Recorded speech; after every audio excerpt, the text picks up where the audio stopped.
This is Thank You Mama, weekly lessons from mothers all around the world.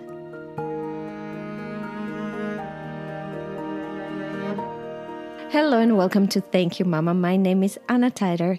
My guest today is Marcelle Little. Marcelle is an executive coach and a holistic licensed marriage and family therapist. She's specialized in trauma integration and spiritual psychology and is based in Los Angeles. Hi, Marcelle, and welcome. Thank you so much for having me, Anna. I'm so excited you're here. It's funny, I was thinking how life changed since we first met, I think 10 years ago approximately in Los Angeles. I can't remember. Did we go for a hike or did we go for a sound bath? I think our first interaction was a sound bath. Sound bath, yeah. I think that too. And we went with our friend Ambi, who in the meantime became a sound healer herself. Yes. It's incredible how life has changed since then. And I'm sitting here in Vienna, you're in Los Angeles, and yeah, we moved universes since then. We sure did. We did. So will you tell me about your work? It all sounds so amazing. Sure. Yeah, I'd love to. So yeah, a lot of my work is, and what my offering is and guiding people is really around, my own healing journey in life. And so I do believe that all of us are on our own hero's journey. And for me, what that journey has looked like is from my first master's degree, I studied community health sciences, so public health and African studies. And I lived in West Africa. And I was more geared to those kind of community settings and international development work. And then I decided I really wanted to focus more on the individual. And that's when I went back to my love for psychology about 10 years after that. And I got my degree in counseling psychology, focusing on depth psychology. And it was really through living in West Africa, East Africa, Europe, where I connected to my own conditionings and really confronting my own trauma. And that's where I learned the most, was when I was able to live abroad and travel, and then coming back from my graduate program to kind of do the inner work for myself. So that's kind of what got me on my journey. And so I've been working clinically for over 4 years now, and I treat clients who essentially have depression, anxiety, relational conflict, are kind of going through their life transitions, addictions, and trauma as well. So I really do focus on trauma and this idea of how do we connect to our true essence. So I might work with a lot of people who might be sensitive or empathetic and have been on that kind of journey and are wanting to create a new story around what that looks like for them. So it really is about recreating this idea of how do we learn from our lessons and eventually reach that point of seeing them as gifts. So most recently, I got trained in ketamine-assisted therapy, which is the most commonly known anesthetic in hospitals worldwide. And they've been doing a lot of clinical studies to show that it's really great for people who are who might have depression, anxiety, or trauma specifically. So I basically provide psychotherapy to help the client integrate their experience with the ketamine before and after the treatment. And I also combine some of the trainings and understanding in my own practice, such as yoga and meditation. And that's kind of the foundation of how I live my life. Marcelle, I have so many questions here. First, I want to go all the way back and ask you about spiritual psychology. What is spiritual psychology? Yeah, that's a great question. I will say that when I did my ketamine-assisted psychotherapy training, often people report, and if other people have used other psychedelics might report, or even meditation or breath work or sound baths, we can get into those altered states of consciousness. And with that, a lot of people report this notion of connected to oneness, to the universe. And so that's kind of what I mean by spiritual. My training is depth psychology, and it's also referred to as soul psychology. And so so it's kind of that principle of how do we connect to, because when we've gone through trauma is really chaos. That's the simplest way to kind of break it down. And so it's kind of like a chaotic energy in the body that gets fragmented and split off. And so healing is a way to like integrate those split off parts and connect to our true essence of who we truly are. And so some people might call it soul or spirit or oneness or universe or God or consciousness, but it's all kind of that essence. And so it's really a space for someone to explore what that actually means for them. I love it, because I really do believe, because I am quite spiritual myself, I do believe there are limits to psychology where the spiritual part should definitely jump in. Yeah, absolutely. A teacher of mine said, a lot of trauma means that people are lacking vitamin L, which is love. Yeah. And so it's really, really like on a really like basic fundamental way, like how do we start to feel that love within ourselves?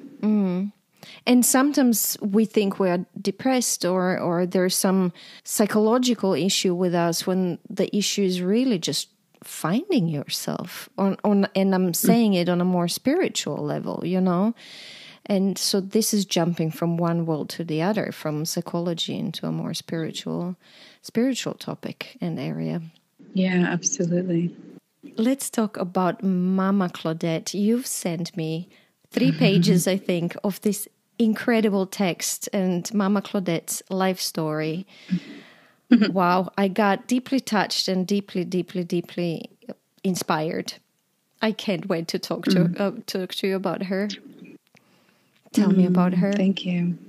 Yeah, absolutely. I'd love to. So my mom's name is Claudette, and she was born in 1951 on the island of Oahu in Hawaii. And it was really sacred. She refers to it as a sacred place for her. She calls it her womb. And she never really wanted to leave because she loved it. And it was a really connected, safe space for her. She lived there until she was 5 years old. And then my grandmother and my grandfather, they moved back to California. And that's where my mom eventually stayed, in Northern California. And she has 5 other siblings. She was the second she was the second child and the first daughter. And so with being the oldest daughter, she was really trained and groomed to be, the epitome of a codependent. She really took on that role and responsibility. And it wasn't as if, she was sensitive and that she thought she had to do it. She was actually instructed that she had to do it. And so it was really this idea that she, in order for her to be a part of that family system, that was the role that she played. So she basically became the mother of her youngest siblings. And she learned early on that, her parents weren't available. And especially of that time, parents really didn't have the understanding education to know what emotions were and how to, see and understand your child. And their parents, my great-grandparents, were immigrants. And so it was a different time, very, very different time. Where did they immigrate from? So they came from different countries, but my mom's mom, my grandmother's family came from the Czech Republic. And my mom's dad, my grandfather, part of his family came from Sweden. My grandfather was actually pretty nurturing, and the way he was nurturing to my mom was through food. And so he learned how to cook from his mother, and he would make a lot of the Swedish cuisine. And that was that was the safe space for my mom. That was really great for her. So yeah, I think she really took on this role as a caregiver. And sometimes what can happen, and this can be a common theme too, what I've seen is she gave and gave and gave and also blamed and blamed and blamed. So she was the scapegoat to things and referred, and her dad called her dummy. So she really didn't have any sense of self or understanding or confidence. She's a very beautiful woman, got a lot of attention. And despite all of her physical beauty, she had no sense of self or boundaries. And she felt, and she's told me this story. So when I use these words, I'm really speaking from what she shared with me. And I did receive her consent to share this, and that she felt fragmented inside, and really like no ground to walk on. So her wounds were pretty significant. And again, common of that era for women is that she, had opportunities as well, because she was talented. She was a great athlete. She was smart. She was also very artistic, extremely talented. And she got accepted to the University of Florence to get her degree in art. But her mom said that she wasn't smart enough, so she wasn't able to go. No, Florence, Italy. Yes, in Florence, Italy. What a different life that would have been. Yes, absolutely. The closing door moment, the choices and decisions, huh? Crazy. Yeah. So she actually did go on to college. She got her degree in Northern California. She did not go to Italy. But what she was told after she graduated was, it's really important. The main thing to focus on was to get married, find that good man, and have children and stay at home. So even though she came from an educated family, she really, again, didn't feel very smart inside. And that really impacted how she pursued relationships in her life. Her first boyfriend was abusive on all levels, physically, emotionally, and sexually. And this level of unworthiness on such a deep level really continued throughout her life. Fortunately, she's in a healthy relationship now and has been for over 20 years with my stepfather. But her understanding of what a healthy relationship looks like was really not present or available. So she really pursued this idea of what, an all-American image is. And so that's kind of, one of the first lessons I learned through talking to her is this principle of loving, wholeheartedly. And that's an amazing quality. But without those boundaries or feeling that you deserve respect and understanding, I think that's where it can be very dangerous and harmful. Do you mean when you just give, basically, but do not receive? When you lose yourself in loving somebody, but don't get the treatment back? Yeah, yeah, absolutely. That's one example and one way it can happen. And I think, and I've seen this before, and I've experienced in my life as well, is this idea of like, when we don't believe we're worthy and that we are, that going back to that quality of love, what can happen is there's this searching and longing for what is outside of ourselves. And especially with a caretaker, like, I have to go fix and rescue all these other people. I don't have time for myself. Let me just put everyone first. And even if they disrespect me, hurt me, or abuse me, it's still my role and duty to make sure that they're number one and not me. Do these kind of people then tend to find people they need to fix and repair? Yeah, I mean, it could work that way. Absolutely. And I think that's where it can get really confusing. If you've been conditioned to be a certain role and that there's that expectation of self of like, no, this is who I am. And this is my life purpose. I think it can get really confusing until we have the support. And that's my second lesson is like, and, at that time, again, there wasn't a whole lot of support. And especially women at that time, they were conditioned a certain way. So yeah, I think it can be kind of hard to untangle that and really confront and challenge that conditioning. What happened to her then after this first boyfriend? I'm guessing your dad? Yeah. I'm sure there was someone in between because she was quite young when she met that person. So yeah, on to my dad is my mom got married after college, met my dad, and he just got out of college. And he really did depict that all-American family, whatever that means, really. But everything, to a certain degree, appeared pretty pristine on the outside, pretty okay, pretty beautiful, actually. And on the inside, there was so much dysfunction. And not that, my mom's family wasn't dysfunctional. Of course it was. And that's probably why she was familiar to her. And that's what drew her to my dad. But it was like, it was actually really quite interesting because it looked so pristine and beautiful on the outside. There was no way, the things that really happened on the inside, the family secrets, my goodness, it didn't seem real. So essentially, fast forward years later, when I was 4 years old, my father, actually, that's when we found out that he contracted HIV. And that was in San Francisco, very, very new, highly, highly stigmatized. And that was at a time in the world where we didn't know how it was contracted. So, and, there was a good chance that I could have even gotten it as well because I was quite young.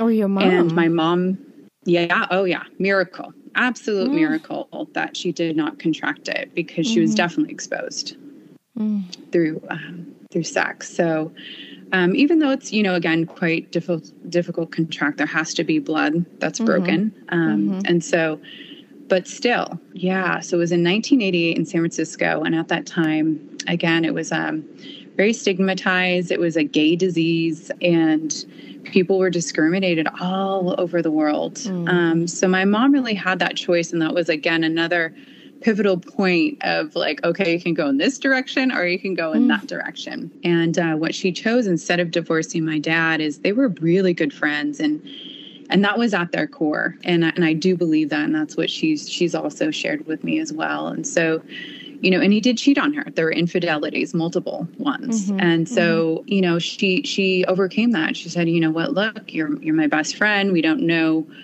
what's going to happen. I'm going to take care of you. And so that was the decision she made is to stay with them and to make sure we were still a family throughout it all. So and I'm so grateful. I'm sorry. Continue, please. It sounds important. Oh, no. I just I think it's just one of those things where, looking back, it was such a weird time, but I'm so grateful that my mom did choose the path of compassion. What I wanted to say is then she became his nurse, basically, and that sounds like she plunged herself back into this role of a caregiver.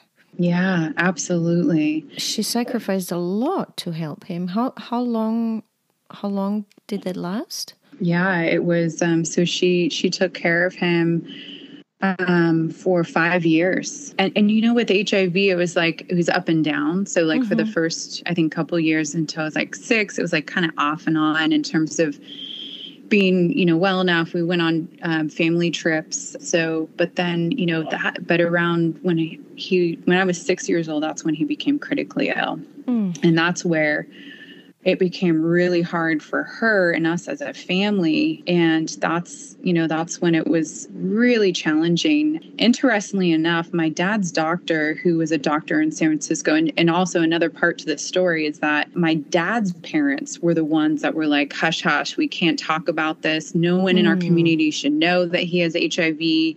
And they said, how dare you? Don't share that with her. Yeah, it doesn't fit to the perfect family picture that you talked about. Yeah, absolutely. My mom's family was a little bit more, a lot more understanding. And I don't think they could care less what people thought. But for my dad's family, that was, and it was their son too, right? And so it was don't let that family secret out.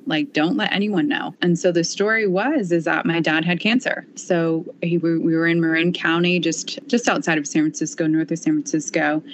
And it was a tight-knit community. And so my grandpa said, you need to take, him, my dad, to a hospital in San Francisco because we don't want anyone to know that he's getting treated in Marin County. So that was, instead of a 10-minute drive for my mom to take my dad to the hospital, it turned into a 45-minute drive, at minimum sometimes. And these were just multiple visits to the hospital. And I think there was one, at minimum one, maybe there were more, where my dad almost died in the car because he needed to see a doctor right away. And so she was trying to rush there as fast as she could until she really almost lost him.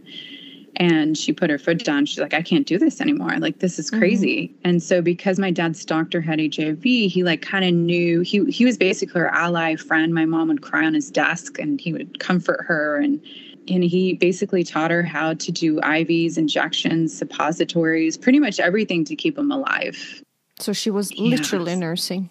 Yeah. Literally his nurse. Yeah. Wow. At home. Wow. So she, instead of going to the hospital, she just said, we're going to just create a home for him a hospital room for him in our home. And so that's eventually where he passed away, is in our home. That must have been very traumatic for you and your brother.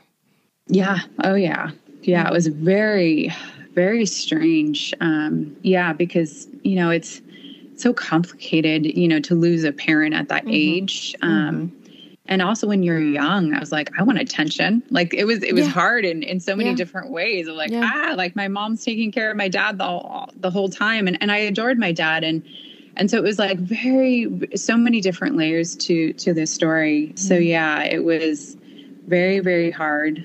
Hard when he died. He died in 1990 due to AIDS because, at that time his condition became full-blown AIDS. And he was also taking the experimental medication AZT, which was great that people had access to it and that no one knew what the correct dosage would be to make sure that I actually, supported someone's health. So that is eventually what happened.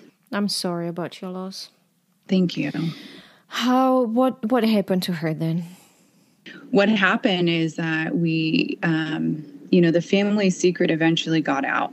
That was like one of the first things. And so I think it was like at our church, and my dad knew a lot of people, and it was so beautiful at his memorial service to have so many people there. And I think it was a pastor, someone kind of said, okay, he died of HIV or AIDS, and everyone knew at that point.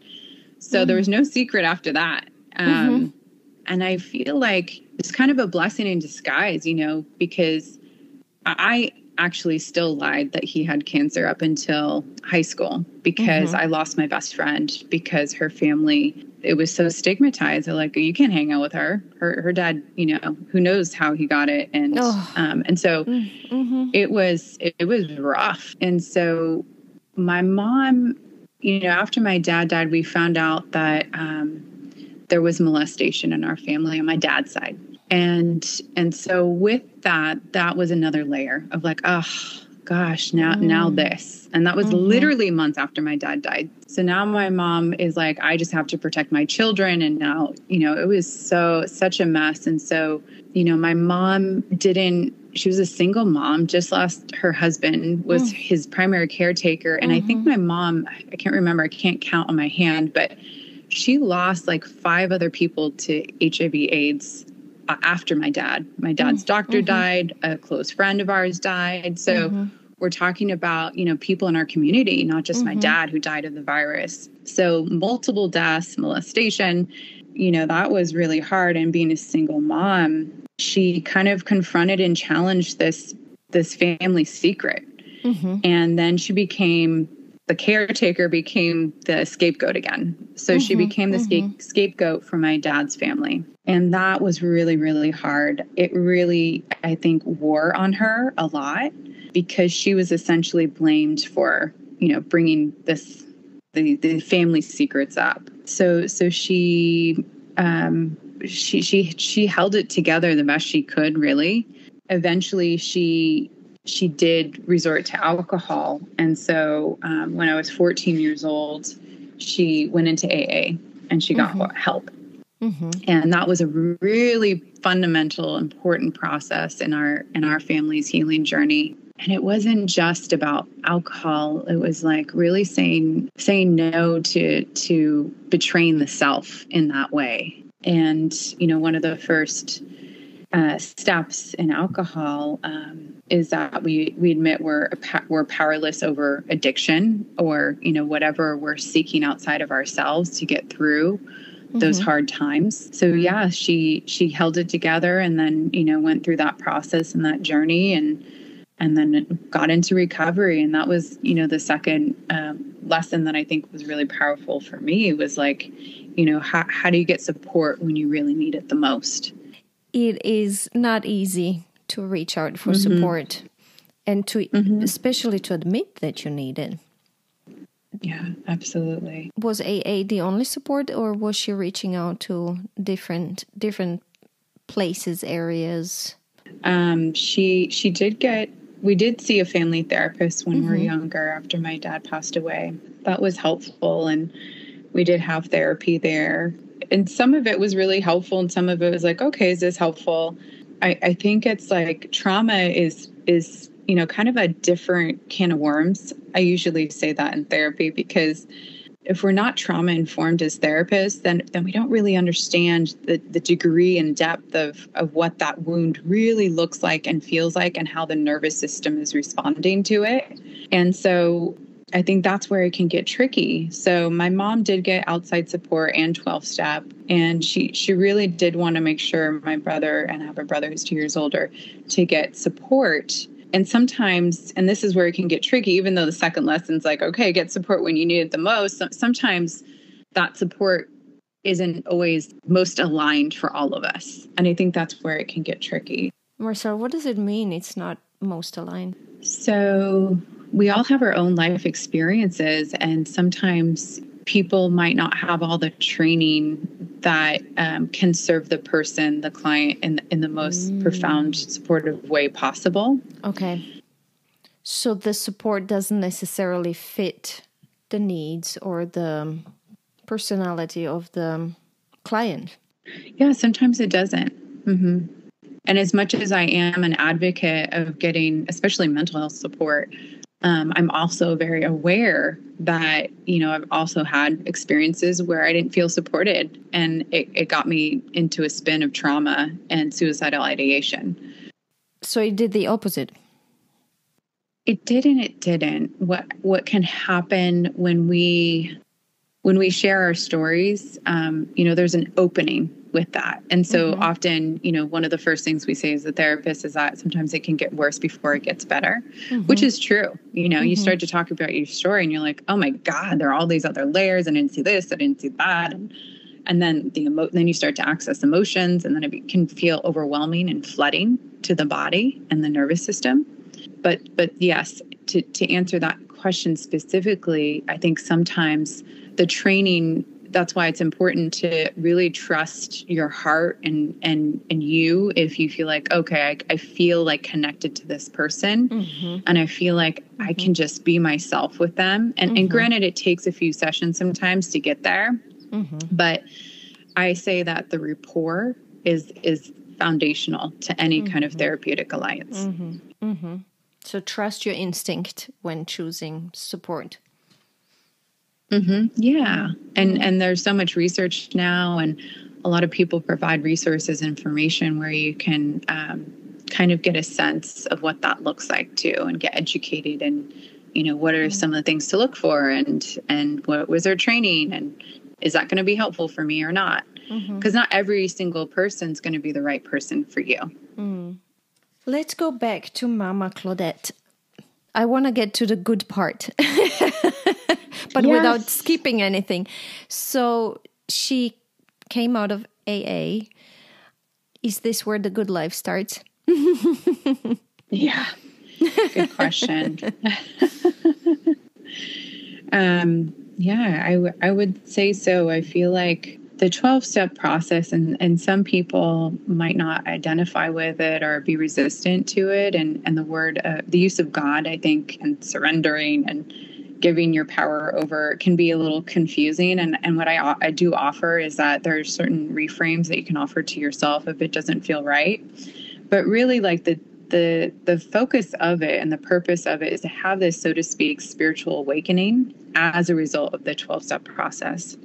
And I think that's really important, is that and God or universe or spirit or whatever you want to call it, even though it can be described as outside of yourself, it can be this internal experience that might be experienced in the universe. And so for my mom, I think that was a really important part in her healing journey, and some of the therapeutic work that she did do, and really just allow that surrendering to source and surrendering to, gosh, like all these things happen to me, and I'm not defined by the trauma. And even though all these things happen, I still can, parent my children. So my mom, modeled that for my brother and myself. And she did model her own spiritual connection and path too. And I'm grateful for that, because she did teach me and modeled this idea of what does it mean to love. And maybe, it's a journey to love yourself, but to a certain degree, she changed that, what was inside of her, to start to feel that sense of worthiness within herself. And I do believe that was through her own spiritual awakening process, is that connection to love within herself. So now she is happily married? So I have a funny story about this. She, again, no accidents for how we're all interconnected. So I was in high school at the time. I was 16 years old, and my stepdad was actually best friends with my uncle in high school. So my mom knew my stepdad when she was younger, and he always had a crush on her, 2 years younger than her. And so it was very common for all of us kids in high school to go to the football game, whether or not you were played football or cheerleader. If you weren't, people still went. So I would go. I wasn't a cheerleader or football player, but I went. And my mom would go too. So it was like a family thing. So my mom went, I went. And because my stepdad used to go to high school at my high school, he went one day with his two boys. And he saw my mom and he's like, oh my gosh, there's Claudette. And they reconnected, they rekindled their relationship, and they eventually got together and dated. And they started to date, I guess, when I was then 17. And that was a journey as well. But now they're very happy. It's interesting how we're all like, how things are so connected too, because he was going through ending of a very difficult relationship for him. And he got into AA 3 years before that. And I share this because they allow me to share this. And I always think it's important to get someone's consent, but they are in recovery. And once you're in, people usually say that you're in it forever. But over 20 years sober, and they've been together, and they share that in common. This key principle of like, how do we start to recreate this sense of self where we feel worthy?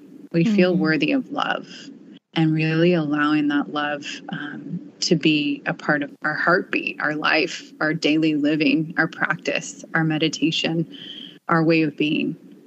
Such an incredible story. Thank you. Is there more you would like to share before I ask you what became my favorite question, which is if there was anything she was not able to teach you? Yeah, I will say that, all these stories kind of match up. And I feel like sometimes, and I've seen this before from, more of the lens of inherited family trauma, is sometimes what are our ancestors' stories become our stories. And I will say that, with my mom's side and her lineage, I saw that trauma, that wounding of other women way far back. I mean, I'm sure it was past 22 generations. And I say that because I did a family constellation journey, which is looking at the family lineage and looking at how long the wound or trauma can go far back. And so I would say, like, I do, what I'm really grateful for is I do come from a very loving, genuine family. And I feel so nourished by that. By going back to the first lesson, is that sometimes, being an empath or compassionate is, in a Buddhist kind of Eastern philosophy practice, is they do teach about distinctions and equanimity. And sometimes when there's a compassion burnout, where we're overly feeling and sensing the other without a distinction, without equanimity, meaning like having a balance or neutral kind of state of mind, and going back to those boundaries, I think what can happen is that it gets confusing between who am I and who are they, and there's like this merge, and so an entanglement. And so there were a lot of entanglements in my family, and not as many boundaries of this is me, this is you. And so what was hard for me is that, to a lot degree, some degree and a lot degree, I would say my mom's story became my story.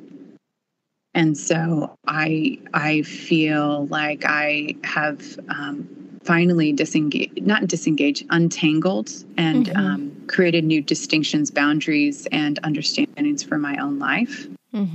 But I got lost. I got lost in the other, and I would put the other first. And I was guilty of like, let me just go fix you. And if I do that, then I'm a good daughter, because I learned to do that from my mom. And I would say a lot of psychotherapists, that's the archetype is let me go fix you. But the first thing they teach you in your clinical training is you can't fix anyone. And that's not your role or responsibility. And so that's the first part is untangling that. Many women, I think, need that framed on their walls. You can't fix anyone. Yes. Wow, Marcelle, what an amazing story and so many lessons.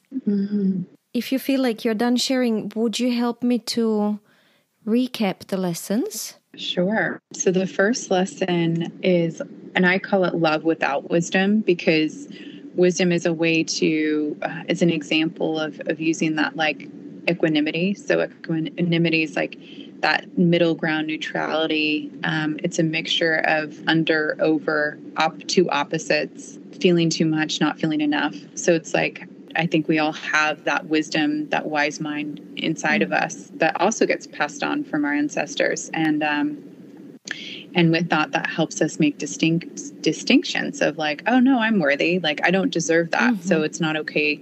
I'm going to leave this relationship because it's actually harming me. And that's okay, because I don't have to engage in that. I don't deserve that. And so I would say that that's the first lesson, is love without wisdom. And I want to throw in the big word and very important word for women, self-sacrificing. Oh, yeah. Love without self-sacrificing. Absolutely. Like, we don't need to sacrifice anything ever to love. Love is no attachment, no strings. It's unconditional. It's an inherent within us. And sacrifice is not actually what love really is. Lesson 2? Lesson 2, seek support when in need. And it's not like, okay, just, call the first number that you see when you Google or search or whatever it is. It's like, and not all of us have access and the support and the ability to do that. So I also want to acknowledge that I've come from a place of privilege, financially. I'm white. So there are certain conditions that even though I've had those experiences, I'm also aware that, I also had like a lot of, I'm really grateful for all the things that I did have as well. And so I will say that there are resources. And so if there's an ability to search, to find the right person, ask friends, ask family, ask communities, to find the support that best matches your needs, and especially going with your intuition and heart along that. And then the last lesson. So the lesson 3, last lesson, is surrender to source. And that is finding that divinity within you. Whatever that looks like, whatever it looks like, but that love, that worshiping of love and divinity, and that sense of true self, I call it capital S self, is that it's the true essence of who we really are. Feeling self-worthy and, as you said at one point, worthy of love. Just loving yourself, being there for yourself. Exactly. Being there for yourself. And when we sacrifice, we're betraying ourselves. And then, as something she was not able to teach you, we talked about untangling or not being willing to inherit the generational trauma, as I understood it. Yeah. And I do feel like, that's where the deep work for me has been, is that, I'm researching and looking into my own inherited family trauma and kind of saying, okay, like, now that I have the tools and resources, I can decide if I want to carry this torch or not. And I can create a new narrative because of all the legwork that I did before. It doesn't come naturally or easily necessarily, but that I can challenge that and kind of create my own reality now. Marcelle, this was so beautiful. Thank you so much for this conversation. For me, it was very touching and very, very inspiring. And please say thank you to Mama Claudette for giving you the approval to do this. Oh, thank you so much, Anna. Thank you. I hope she will like the episode, and I'm sure she will inspire many, many women, and many women will learn from her. Yes, I believe that too. Thank you so much. And so grateful to be here with you and to be able to share this experience, this story with you. The journey. It sounds like a journey through our generations. Yes. Generational journey. Yeah. Thank you, Marcel. If you enjoy Thank You Mama and want to help it grow, please take the 2 seconds to leave a 5-star review on Apple Podcasts. It really helps. If you'd like to get in touch, you can send me a mail at info@thankyouMama.net. You can also find me on Instagram, Facebook, and Twitter under Anna Teider. That's Tajder. This was Thank You Mama. Come back next week, subscribe, and tell your friends.